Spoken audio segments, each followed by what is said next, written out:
So, this is my first vlog, and it will be about my movie review of The Hobbit, which I saw last night. So, if you want to see this movie, it's really different from Lord of the Rings, because there's a big lack of personal relationships, like with Gandalf and the Hobbits, and Frodo and Sam, and like Frodo and Gollum, like all the key things that just make you cry and tear up and love each of the characters. There's not really that there. It doesn't stress a lot on the quest. Like, it's a quest, but it's more of a silly brotherhood movie. Like where Frodo learns the meaning of home, and Bilbo learns the meaning of home, and he learns how to fit in and how to be adventurous again, like when he was little. I have a lot of feelings about this, which is why I wanted to make this video. It's much more cartoony. It was like watching a very high-budget video game, which made it different from Lord of the Rings. They took a lot more liberties, like the weapons and the armor and the orcs and goblins. They're very cartoony, and like the wolves that the orcs rode on, if you watch, there's going to be spoilers in this. First of all, there's going to be spoilers. Though there's not really a spoiler, as it's a trilogy, and it's a very popular story, so you probably already know. You're going to know a lot about the movie at the end of this. Yeah, like the orcs and the wolves that they rode on, the big oversized wolves, they're very cartoony. Like in the close-ups, they've got the classic jagged teeth of like a Looney Tunes wolf. They're all scrawny. And like the weapons are more jaggedy and video gamey. And the main antagonist, the pale orc, which in itself is not the most creative main character, and I don't even remember hearing about that in the book ever. But the pale orc, he's a big video gamey character. He's like that big titan with the red marks on him and the big gold sword. He's like that, but orc, and just a bunch of scars on him. He's very video gamey. I already said that before. In one scene, Thorin, son of Thrain, cuts his hand off. And then in the next scene we see him in, it's present day, he has vengeance and he's going to kill the dwarf scum. And they do a dramatic back shot of him on a cliff, looking at the moon.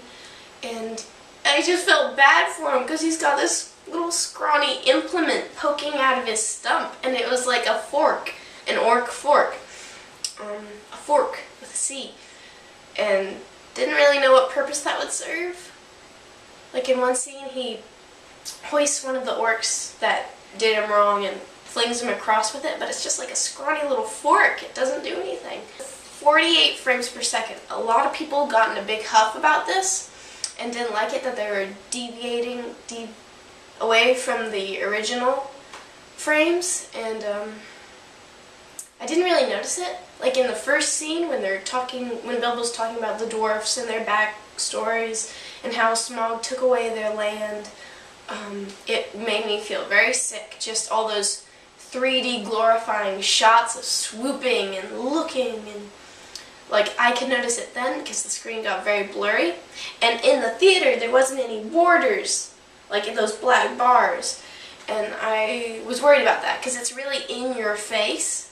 And I guess they just switched off the 3D, or it wasn't a 3D version, but it was very in your face and very, like, when it was swoopy, it made you feel sick, like you were on a 3D ride without the motion, which is actually worse than being on a ride. And but other than that, when you really get into the story, like 20 minutes in, you don't notice it at all. Casting. They did a great job casting Bilbo. The guy who did it, I don't know his name, he was very good at it, especially the scene with Gollum and the riddles in the dark. And we'll get back to that later, but he was really good at being a convincing Bilbo. And Elijah Wood, like the 3 minutes he had of screen time, he looks the same as he did in the last one when he was 18. He's 30 now. Like, someone has to kidnap him and make him tell them where the Fountain of Youth is. He looks scary. No lines, nothing's same face. I already talked about the pale orc, the beginning. They're in the Hobbit hole. That's when I really felt like I was watching a Lord of the Rings movie, was when they were in the Hobbit hole.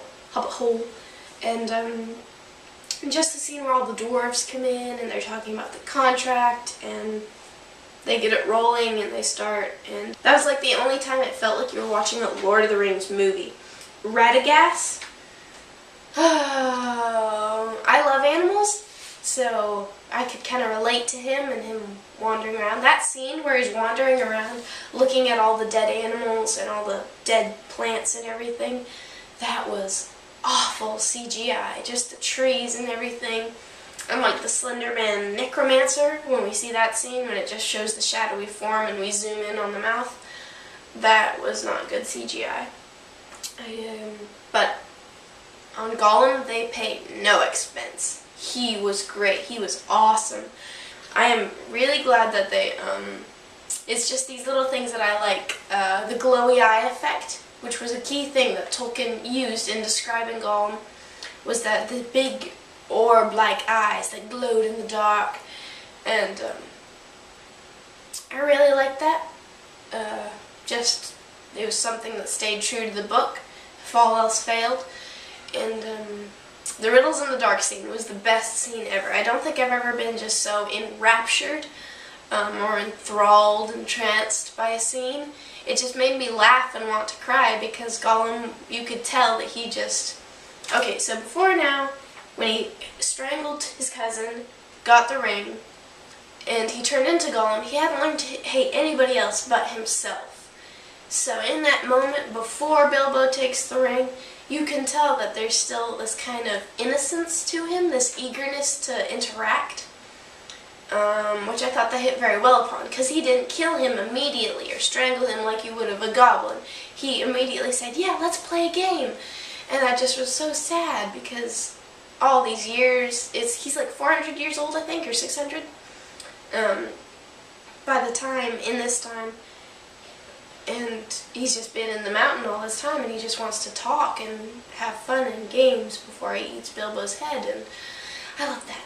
It was just very sweet. And then afterwards, of course, he turns to the devious Gollum that we see in Lord of the Rings, just like, oh, I hate you forever.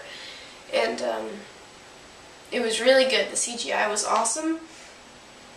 And I wish they could have stayed true to the book, because that would have been a little scarier. Just like when he's searching for the ring and he says, I've lost it. I just wish he could have paddled back to his island to search for it, and then realized that Bilbo had it in his pockets, and then like paddled fiercely backward. That seems more scary to me. Just to like have Bilbo like, oh my gosh, what do I do? And kind of freezing up, and have him just paddling forward. I think that would have been scarier. But that was great. A lot of the sets they did were very good, like the cave and some of the forest. Some of the CG was really bad. The dwarves were all really good. They had a good job of making them all distinct, and just have each their own personalities. Thorin's story arc was very good. Just like in the beginning, that was a great scene. Him impeaching the elves, the elf on the big elk, to come and save them.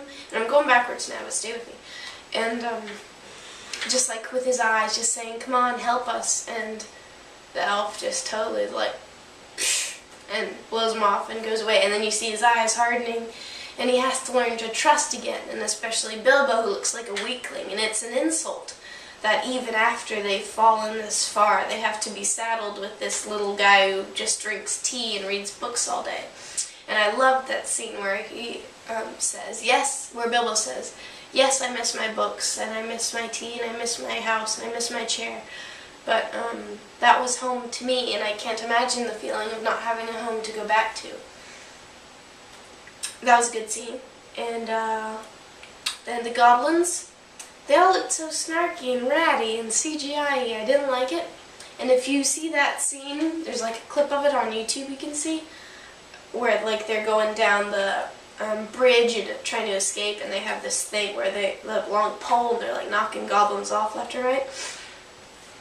And there's a really, it's wheel him scream, like they like used it all in the Indiana Jones films, the Willow film about the midget, and yeah, the Star Wars, the Indiana Jones, and like in a ton of Lord of the Rings. So you'll know what I'm talking about. It was really badly placed. Yeah, and the big Goblin King with his goiter, that was nasty. Just that thing swinging around. Good job on the CGI, like the three trolls. That was good too. Like when they over detail it, it still looks plasticky, just over detailed, so it just makes me think all the more of a video game. But yeah, Gollum was good, and at the end, when the thrush comes and knocks on the rock and you see Smaug under his pile of gold, just like his eye opening up. From what I could see, that CGI looked really good.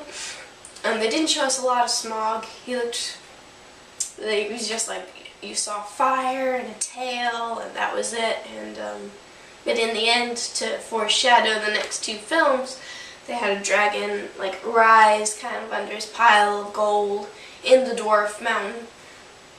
An eye opens and you see the big yellow pupil, and that CGI looked really good, so hopefully it won't all be bad. And they didn't touch on the relationship at all with Gandalf and the blonde elf lady. I don't know her name. They just like, all she did was whip his hair back and touch his hands and then say, if you ever need me, I'll be there. And that was it. Like literally in the trailer, what you see is in the film. They don't tell you anything else about their relationship and like what was between them, if anything was between them. So that kind of made me mad. All in all, I would rate this film like an A minus. I'd recommend that you go see it, definitely. It was a good movie, and it's fun to follow trilogies and just to have something to look forward to. And yes, it was a very good movie, and hope you have a wonderful Christmas. Thank you for watching my first vlog.